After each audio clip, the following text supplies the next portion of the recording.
नमस्कार मित्रांनो, घटस्थापनेच्या सगळ्यांना शुभेच्छा. नवरात्रीचा आज पहिला दिवस.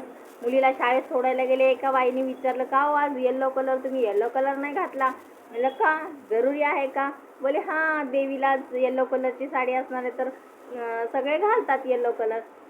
तर मी बोललं, देवी स्वतः नेसत नाही, आपणच नेसवतो देवीला, तेव्हा तो येल्लो कलर होतो. देवी स्वतःहून घालत नाही. देवीने राक्षसाची युद्ध केलं आणि ती पूर्ण रक्ताने माखलेली होती. तिला साड्या घालायला बदलायला वेळ नव्हता हो. ती आता युद्धाने रक्ताने माखली आणि तिने 9 दिवस विश्रांती घेतली. तिने आराम केला 9 दिवस. तेव्हा ते नवरात्री तिच्यासाठी आपण आनंद करतो, नाचतो, गातो.